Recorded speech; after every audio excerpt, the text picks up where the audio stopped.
New York Times. Come on, New York Times. The failing New York Times. Stand up. Go ahead.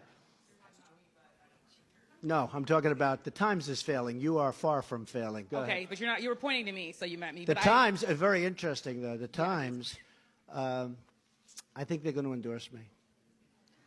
Yeah. I think that ABC, well, Fox, I like Fox, I really do.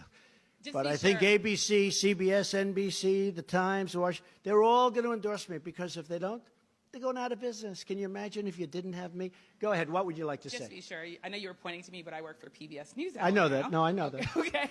I know that. So I want to ask you, yesterday you were talking about your administration's accomplishments at the United Nations, and a lot of the leaders laughed. Why do you think they were Well, that's laughing? fake news. And what was that experience like? It's fake news. And it was covered that way. Okay. So I said that since my election, our economy has become the hottest in the world.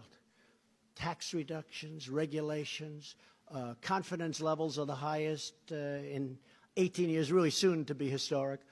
Unemployment is the lowest in the history of our country. You look at black unemployment, you look at Asian unemployment, you look at women 65 years. The unemployment numbers are among the best we've ever had, ever. The numbers of new companies pouring into our country, which nobody thought was possible. And I said this, and I was in front of a large group of highly professional people, most of whom are from either other countries or the United Nations, people that aren't big into clapping, applauding, smiling. And I heard a little rustle. As I said, our country is now stronger than ever before. It's true. I mean, it is true. And I heard a little rustle, and I said, it's true. And I heard smiles, and I said, oh, I didn't know there'd be that guy. They weren't laughing at me. They were laughing with me. We had fun. That was not laughing at me. So the fake news said people laughed at President Trump. They didn't laugh at me. People had a good time with me. We were doing it together. We had a good time. They respect what I've done. The United States is respected again. The United States was not respected. Everybody was taking advantage of us, from jobs and taking our companies and not paying the price to so many other things, even military protection. I told a number of countries over the last few days, I said, listen, you're a very rich country. We protect you. Without our protection, you would have real problems.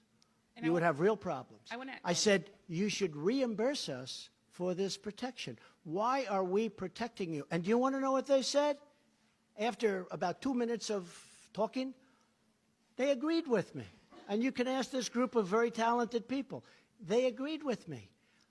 But they said, one of them said, but Mr. President, nobody ever asked us for that. They never asked us for that. Nobody's ever said, you should pay. These are really wealthy countries. I mean, I'll be honest, I just asked Japan. I said, we're defending you. You're a very wealthy country. You're sending us millions of cars. You're making a fortune. We have a tremendous trade deficit with you. And we're defending you, and we're subsidizing your military with a massive amount of money. I said it to South Korea.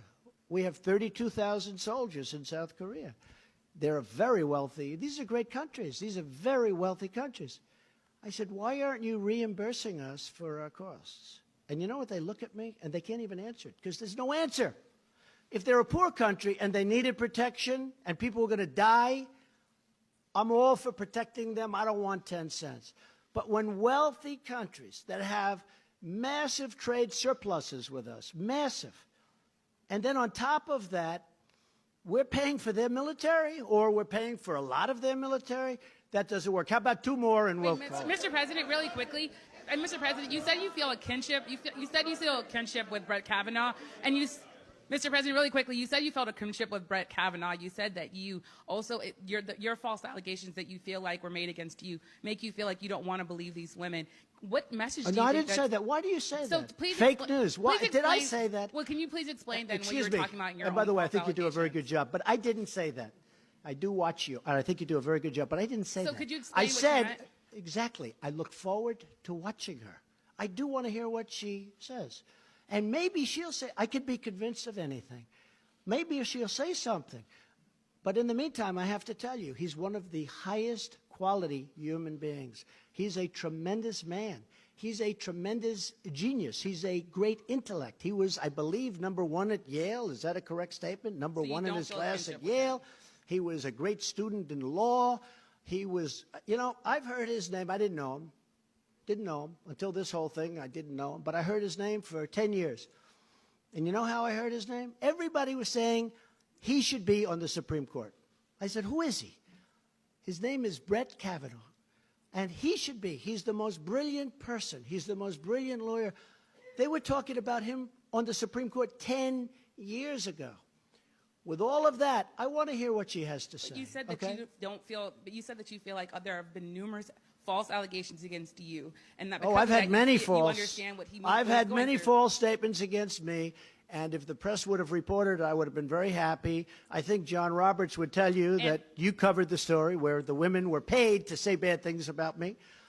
Sean Hannity covered it. I will tell you, when I saw that on Sean Hannity, I actually called him. Believe it or not, I don't speak to him very much, but I respect him. I called him. I said, this is the biggest story. This is a big, big story. He agreed with me. The next day I picked up the papers. There wasn't one word about it. The next day I watched ABC News, John. I watched NBC. I watched CBS.